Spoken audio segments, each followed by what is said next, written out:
તો કૃષ્ણ અવતારમાં એવું બન્યું હતું કે જે પાંડવોની લોકો હતા, ત્યાં જે દ્રૌપદીને એના હતા, એના જે લગ્ન હતા, વૈવાહિક જીવન એ ચાલુ થઈ ગયું હતું, એ લોકોનો મેરેજ થઈ ગયા હતા.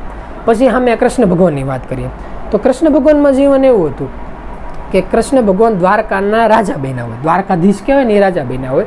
અને ત્યાં હોતે એક નીતિ નિયમો બહુ સારો જોવા મળે. એવું નથી કહેતા કે કૃષ્ણ ભગવાન દ્વારકાના રાજા હતા. એમાં મોટા ભાગનું જે રાજપાટ છે ને એ સમયની અંદર બલરામે જ સાચવેલું હતું, કારણ કે કૃષ્ણ ભગવાનને કેવું હતું કે પાંડવો કે દ્રૌપદી કોઈ પણ વ્યક્તિ કાંઈ પોકારે એટલે આ તો એનો રાજપાટ મૂકે ને એ તો નીકળે. આપણે નથી કહેતા હસ્તિનાપુર બાજુ. એટલે એને તો જે એના ભક્તો હતા એની પાછળ જ રહ્યા હતા. રામ રાજ્યની જેવું એવું નહોતું કે એ લોકો સ્થિરથી પોતાનું જે રાજ્ય હોય ને ભેગું હતું. એટલે જે બલરામ હતી પોતાની રીતે રાજસભા હતા એ લેતા હતા. કૃષ્ણ ભગવાનને જ્યારે જરૂર પડે ત્યારે દ્વારકાની અંદર જરૂર પડે ત્યારે ઓલા પણ જાય એ તો જે પોતાનું જીવનની ધર્મના આધારે જેમ બરોબર લાગે એ રીતે જીવન જીવતા હતા. એમાંય સમયની અંદર એવું આવે, એવું કહેવાય છે કે સતયુગની અંદર એવું કહેવાય છે કે સતયુગની અંદર એક રાજા હતા. હવે રાજાનું નામ એવું બતાવે, કુકુદિની નામના રાજા બતાવે. એ રાજાને એક દીકરી હોય. હવે જે દીકરી હોય ને એ એવું થયું હોય કે સમયની અંદર પોતાની પાસે એટલી શક્તિ હોય, એટલું સામથર્ય હોય કે એની બરાબરી કોઈનો કરી શકે એમ. આ સતયુગના સમયની વાત આવે કે જે આપણે ત્રેતાયુગ છે ને એની પહેલાંનો સમય, કે જે રામ અવતારથી એની પહેલાં, કે જે કુકુદિમી નામના રાજા હતા. એની પાસે એટલું ધનબળ હતું, એટલું બાહુબળ હતું, એટલું સત્તાબળ હતું ને એટલું ભજન બળ હતું. એટલે એણે કેવું કર્યું હોય, પોતાની શક્તિથી પાછળના વંશ માટે એને એની જરૂર હોય કે આપણા વંશ માટે કોઈ વ્યક્તિ હોય. એટલે સમયની અંદર કોઈ પણ ઋષિમુનિ એને પૂછે કે ભાઈ અમારે સંતાન માટે કોઈ પણ વ્યક્તિની જરૂર છે, એટલે તમારે તો યજ્ઞ કે એવું કંઈ કરો. એટલે એ સમયની અંદર કેટલા એવા ઋષિમુનિઓ હતા કે જે યજ્ઞ કરી શકતા. એટલે યજ્ઞ કરીને એ સમયની અંદર એવું બતાવે કે એક નારી હોય ની પ્રગટ થાય. એટલે યજ્ઞ કુંડમાંથી એક જે નારી હોય ની પ્રગટ થાય. એટલે આ વ્યક્તિ હોય એનું નામ એવું રાખે કે રેવતી એનું નામ.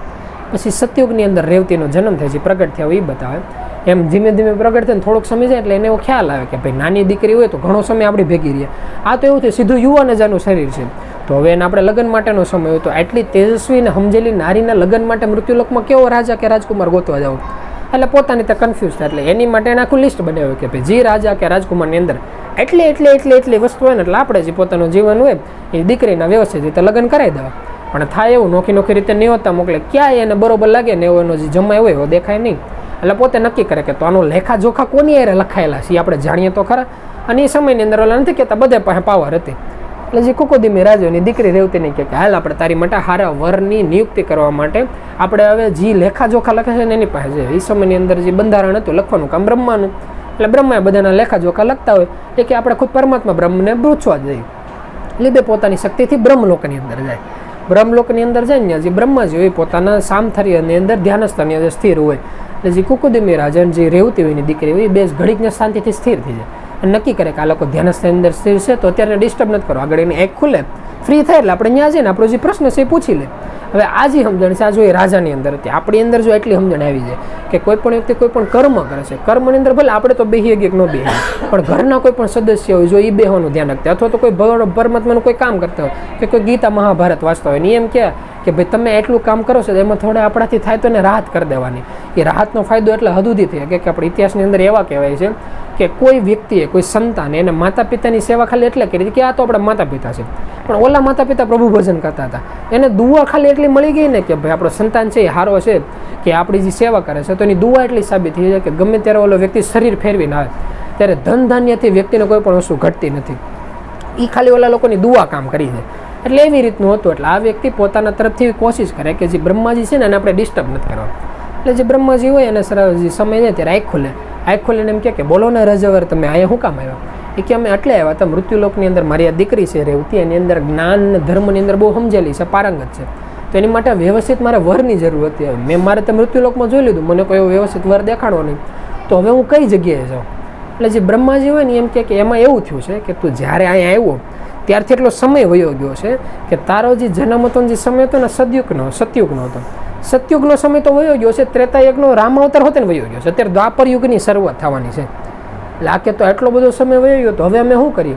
એ કે હવે જે સમય આવશે ને એ રેવતી માટેનો સમય આવશે. મૃત્યુ લોકોની અત્યારે જે પરમાત્મા પરબ્રહ્મ જે વિષ્ણુ છે એ કૃષ્ણ અવતારના રૂપમાં મૃત્યુલોકમાં ગયા છે. ત્યારે એની ભેગા જે શેષનાગ હતા, જે રામા અવતારની અંદર જે લક્ષ્મણ સ્વરૂપે એને ભૂમિકા ભજવી હતી, એ કૃષ્ણ ભગવાનના ભાઈ બલરામ સ્વરૂપમાં ગયા છે. જે બલરામ છે ને એ રેવતી માટે વ્યવસ્થિત વ્યક્તિ છે. એટલે તમે મૃત્યુલોક માટે અત્યારે જ અહીંથી નીકળો. જો તમે મોડું કરી નાખશો ને તો એવું થાય કે મૃત્યુલોકની અંદર દ્વાપરયુગ વયો જાય ને કળિયુગ ચાલુ થઈ જાય. એક તો જે આખું સમયનું જે ચક્ર છે ને આખું ફરી જાય. એટલે તમે અત્યારે જ ત્યાંથી નીકળી જાઓ. એટલે ઓલા જે વ્યક્તિ હોય કે સારું અમારે તરફથી થાય ને એટલે ઉતાવળ રાખે. એટલે ઓલા લોકો પોતાની શક્તિ હોય ને એટલે ઉતાવળ થાય ને તેવું બતાવે છે કે બલરામનો એ સમયની અંદર જ્યારે જન્માષ્ટમી હોય, જ્યારે ઓલા લોકો નીકળ્યા હોય, અહીંયા પુગા ને ત્યાં યુવાન આવી ગયો, જે દ્વારકાનું જે આખી જગ્યા હોય આખી નિર્માણ થઈ ગયું હોય. એટલે દ્વારકાનું જે નિર્માણ થાય તો એ જ સમયની અંદર નારદ મુનિ પહેલાં પૂગી જાય. આવીને કૃષ્ણ ભગવાનને એમ કે લગ્નની તૈયારી નથી કરી. એટલે કૃષ્ણ ભગવાન કે ભાઈ કોણ લગ્ન, કેવા લગ્ન, કંઈક વાત તો કરો તો ખ્યાલ. એટલે ઓલા લોકો જે બ્રહ્મ લોકો એની વાત કરે કે ભાઈ ત્યાંથી આ લોકો આવે છે રીતની તૈયારીમાં છે કે વાંધો નહીં, તો આપણે જે ભાઈ છે એને તૈયાર કરીએ. બલરામ એમ કે તમારી માટે માગવું એવું છે. બલરામ કે કોણ છે, ક્યાંથી છે? ઓલા લોકો બધી વાતચીત કરે. એટલે બલરામ કે ખુદ બ્રહ્માજીએ વાત કરી હતી, એમાં તો ના ન પાડી ગયા. ત્યાંથી સમયની અંદર એવું બતાવે, ઓલા લોકો એમ કે ભાઈ ગાર્ડનની અંદર તમે મળો, જે આખું જે મહેલ છે મહેલની બારાઓ ગાર્ડનની અંદર ઓલા લોકો આવે છે, બાજુની જે બાગ હોય બાગ બગીચો, ત્યાં કૃષ્ણ અને બલરામને જાય તો એવું થાય કે જે રાજા કુકુદીમી રેવતી હોય ત્યાં આવે. તે બેના શરીરનો એટલો ડિફરન્સ બતાવે કે કૃષ્ણને જે બલરામ હોય ને ઓલા રાજા અને જે રેવતી હોય ને એ લોકોના ગોઠણ સુધી માંડ આવી શકતો, એટલા બેના શરીરનું અંતર હોય, એટલું શરીર હોય ને એટલું નાનું મોટું બતાવે. એનું કારણ એ લોકો એવું બતાવે છે શાસ્ત્ર પુરાણોની અંદર કે સતયુગની અંદર જે વ્યક્તિઓ હતા ને એને કુદરતી એનું શરીર હોય ને વ્યવસ્થિત રીતે એટલું મોટું જ હતું. ત્રેતાયુગની અંદર જે હાઈટ હતી ને થોડી ઘટતી ગઈ હતી, દ્વાપરયુગની અંદર એથી ઘટતી ગઈ હતી, કળયુગની અંદર એથી ઓછી થતી ગઈ હતી. કે આપણે તમે શાસ્ત્ર પુરાણ અંદર જોવા જાઓ ને તમે ઘણી જગ્યાએ એવું લખાણ છે કે અર્જુનના જે હાથ હોય ને એ હાથની લંબાઈ એટલી 6 ફૂટ જેટલી હાથી લાંબી બતાવે છે. કે આપણે જે ગાંડી જે ધનુષ બતાવીને જ્યારે પણજ ખેંચવાની હોય ને ત્યારે એવું કહેવાય છે કે જમણો હાથ સીધો લાંબો કરો અને ડાબાથી જ્યારે પણજ ખેંચીને ત્યારે કાન સુધી પણજ આવી જાય. એ પણજ એટલી લાંબી હતી કે મોટા ભાગના યોદ્ધાને પણજ પૂરેપૂરી ખેંચી ન શકતા. જે અર્જુન હતો ને ખેંચે તો એવું કહેતા કે હાથ લાંબા કરે ને તો આપણે ગોઠણ ઉદીને હાથ પૂરતા, એટલે એના હાથ લાંબા હતા પ્રેક્ટિસના આધારે. એટલે આ જે શરીરનો જે અંતર છે અમુક જગ્યાએ શાસ્ત્ર પુરાણમાં લખેલું છે. એટલે આ લોકો વાત કરે કે ભાઈ મેરેજ માટે લગ્ન માટે હવે આવ્યા છે તો તમે તૈયાર છો આની માટે? એટલે જે બલરામને કૃષ્ણ કહે કે ભાઈ બ્રહ્મલોકે વાત કરી છે ને જો એટલા વ્યવસ્થિત ના રહ્યો તો આપણેમાં કોઈ વાંધો નથી કે દ્વારકામાં રાણી તરીકે રહેવા માટે રેવતીના લગ્ન બલરામ મારે નક્કી થાય. તો જે શરીરનું અંતર હતું ને એ કેમ ભાંગવું? એટલે સમયની અંદર એવું કરે છે કે જે બલરામોની પોતાનો હળ હોય સામથર્યથી મોટો કરીને જે રેવતી હોય ને એને ખાલી મસ્તક ઉપર મૂકે ને તો સામથર્ય દ્વારા એનું જે શરીર હોય ને એ નાનું કરી નાખે અને આ લોકોના રેવલ સુધી લાવી જાય. પછીથી બેના જેવું લગ્ન હોય મેરેજ થાય. હવે એમાં હોતે ને એ રીતનું એવું ગૂઢ રહસ્ય બતાવે છે કે આપણે નથી કહેતા કે જે બે વ્યક્તિ હોય, બે વ્યક્તિના શરીર જે નાના મોટા હતા, પછી જે બલરામ હતા એને પોતાનો હળનો ઉપયોગ કર્યો અને શરીરનું લેવલ પકડાયું. આ એવું નથી, આ શરીરનું ખાલી લેવલ આવે છે. મૃત્યુલોકમાં ગમે ત્યારે બે આત્મા એકત્રિત થાય પછી આ બે આત્મા નથી કહેતા કે પતિ પત્નીના સ્વરૂપમાં હોય, ગુરુ બાળકના સ્વરૂપમાં હોય, માતા પિતાના સ્વરૂપમાં હોય કે કોઈ ફરીત નહીં. જ્યારે બે આત્મા એકત્રિત થાય છે ને ત્યારે એવું થાય છે પહેલાં એ બેનું સામથર્યનું બેલેન્સ ગમે એટલું પ્લસ માઇનસ હોય, પણ જો એ લોકોને ઘરમાં રહેવાનું થયું હોય આટલી બેનું સામથર્યનું બેલેન્સ એટલા સમય પૂરતું એકત્રિત થઈ જાય છે કે એનું ઉદાહરણ એ રીતે થાય કે ધારો કે ઘરમાં બે પતિ પત્ની રહેશે.